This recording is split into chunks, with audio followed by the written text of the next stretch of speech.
So the Nvidia 4070 Ti, yes, not the super one, the one that came out first, finally has started going on a few different sales. Like it's below $700 now. Some places like $689, $679.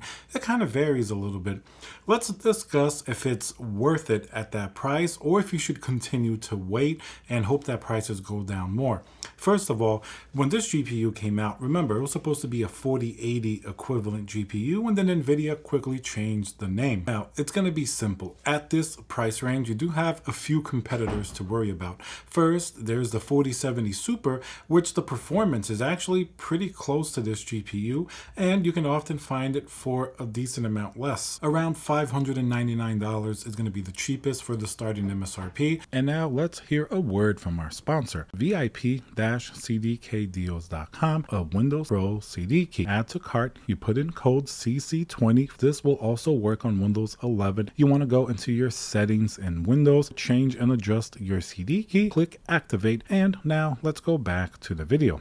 They both have 12 gigabytes of VRAM with 192-bit memory bus, which, believe it or not, was a bit of an issue for the 4070 Ti, because when it came out at $799, that's a GPU that you thought would be able to run 4K with ray tracing and all of those effects fairly easily. But in reality, if you really, up the resolution, up all the textures, the 4070 Ti certainly started to struggle.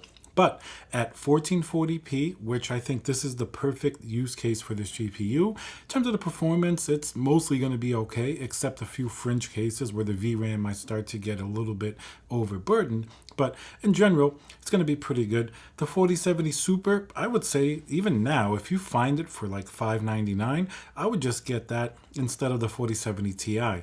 They both are going to have that 12 gigabytes of VRAM, and even the rasterization performance really isn't all that much different between both of them. So I would just save the money and go and get that. You do have to keep an eye on the AMD GPUs as well, that some of them start to get into this territory. Now, the 7800 XT competes with the original 4070, so I don't think it's going to be quite powerful enough to compete with the 4070 Ti, even if it is a lot cheaper, simply because the 4070 Ti is going to be, a level higher in terms of rasterization. It's going to have, DLSS 3 if the games that you use, take advantage of that, as well as pretty competent ray tracing performance, especially in conjunction with DLSS 3. So as you can see, the 7800 XT, really not too much to worry about. But if you do find the 7900 XT or even the XTX, even though that one's going to be more expensive still, 7900 XT, if you find it for sale around that $700 mark or even a little under, then it's certainly something to think about. 20 gigabytes of VRAM, really good rasterization performance, certainly would be the 4070 Ti in many cases.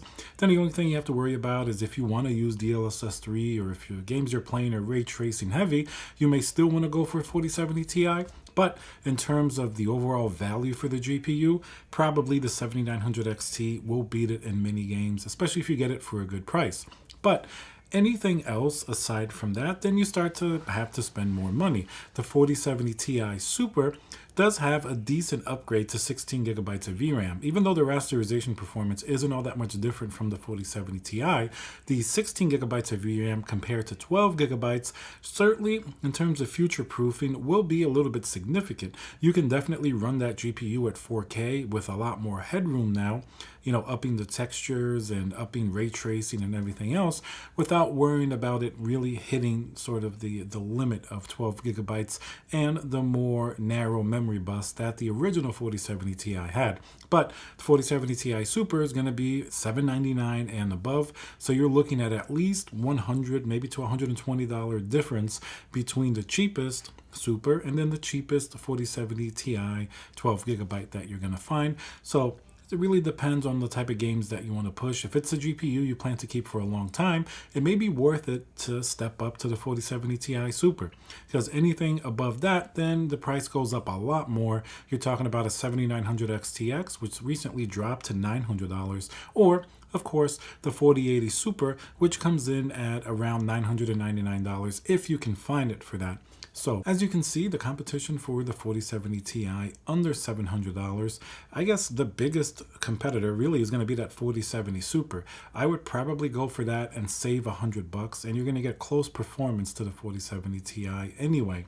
Now, if you want to step it up a little bit, 7900 XT or the 4070 Ti Super, those are going to be the closest options, but then you're going to be maybe $50 to $100 plus more. It's going to depend on the type of games and future proofing that you like. So overall, I don't really feel like the 4070 Ti is the best value right now with all the other GPUs going down in price, even if it is under $700. Now, we have the 4070 Super, which in my opinion just looks a little bit more attractive in this price range. All right, guys, so remember to subscribe, smash that like button, and I'll see you guys on the next video.